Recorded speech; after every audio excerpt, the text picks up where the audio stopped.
कहते हैं शादी के बाद रॉबर्ट वाड्रा जब पहली बार ससुराल गए तो सोनिया जी ने उनसे पूछा कि क्या खाएंगे, और वाड्रा का जवाब था देश। नमस्कार दोस्तों, जय हिंद। मैं हूं रौनक, आप देख रहे हैं फन तंत्र। कहते हैं इस देश में लूटने के मामले में अगर क्राइम मास्टर गोगो से भी ज्यादा किसी एक शख्स ने नाम कमाया है तो वो है रॉबर्ट वाड्रा। पुराणों में भी इस बात का जिक्र मिलता है कि किस तरह धुंध के मौसम में उन्होंने एक बार गलती से अपनी ही जमीन पर कब्जा कर लिया। Are you serious? Are you serious? खैर, पता चला है कि इनके इंग्लैंड में 9 मकान हैं। जी हां, सही सुना आपने, 9 मकान, वो भी इंग्लैंड में। मतलब एक बार और अगर यूपीए की सरकार आ गई होती तो वहां की क्वीन भी पगड़ी देकर लंदन में वाड्रा के घर में किराए पर रह रही होती। उस पर भी आप वाड्रा जी का बड़प्पन देखिए, वो मानने को तैयार ही नहीं है कि सारे मकान उनके हैं। और बड़े लोगों की यही खासियत होती है, वो कभी क्रेडिट नहीं लेते। तिवारी साहब ने भी इतने बच्चे पैदा किए, मगर ऊपर वाला गवाह है कि कभी उन्होंने गलती से क्रेडिट ले लिया। वो तो बाद में अदालत में गवाहियां हुई तो उन्हें मानना पड़ा। इसी तरह वाड्रा साहब भी अपने किसी मकान का क्रेडिट नहीं ले रहे। आम आदमी प्याऊ भी खुलवा देना तो पानी के लोटे पर पूरे खानदान का गोत्र लिखवा दे। श्रीदेवी जी ने तो हाथों में 9 चूड़ियां पहनी थी तो पूरे मोहल्ले में ढिंडोरा पिटवा दिया। और वाड्रा बाबू हैं कि 9 मकान बनाकर भी कुछ नहीं बोल रहे हैं। शायद इसे ही कहते हैं कि 9 मकान बनवाकर दिल्ली गजनी हो गई। Are you serious? Are you serious?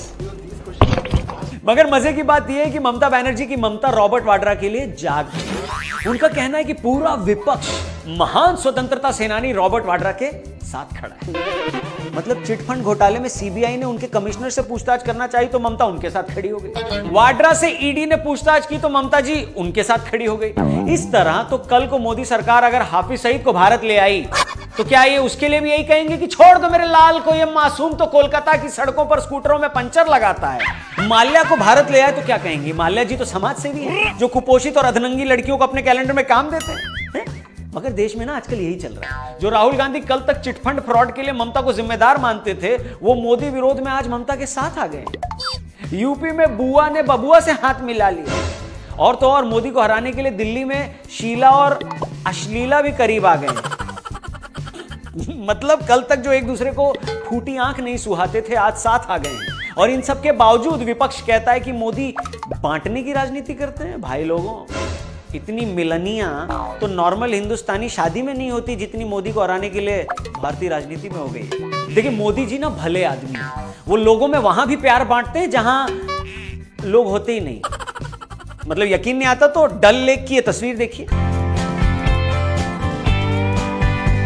इन तस्वीरों में मोदी जी जनता को वेव कर रहे हैं, वो भी उस जनता को जो वहां थी नहीं। वैसे कांग्रेस का कहना है कि मोदी जी उन लोगों को वेव कर रहे थे जिनके खाते में 15-15 लाख रुपए आ गए हैं। और बीजेपी का कहना है कि मोदी जी उन लोगों को वेव कर रहे थे जिन्हें लगता है कि 2019 में राहुल गांधी देश के प्रधानमंत्री होंगे।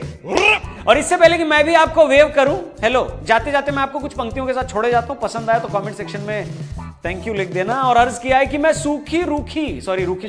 मैं रूखी सूखी रोटी हूं, तुम फार्म हाउस पिज्जा हो, और मैं स्ट्रगलिंग साला तेरा हूं और तुम ही मेरी जीजा हो। अरे मैं छत पे डलने वाला अचार, तुम सिल बट्टे की चटनी हो।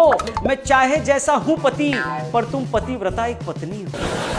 अरे मैं दफ्तर का दरवाजा, तुम उस पे लटकी नेम प्लेट प्रिय। मैं हरिश्चंद्र का पोता हूं और तुम पूरी वाड्रा गेट प्रिय।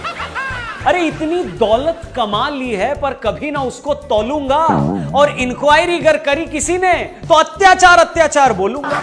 और आखिरी तो पंक्ति कि भटका लो चाहे जितना प्रिय, भटका लो चाहे जितना प्रिय, मैं फर्ज से कभी नहीं मुड़ा हूं। भटका लो चाहे जितना प्रिय, मैं फर्ज से कभी नहीं मुड़ा हूं। मत भूलो वाड्रा नाम है मेरा और मैं जमीन से जुड़ा हूं। Thank you very much. Channel को जरूर सब्सक्राइब करें, बगल में बेल आइकन है, इस घंटी को भी जरूर दबाएं। जल्दी मिलते हैं। जय हिंद।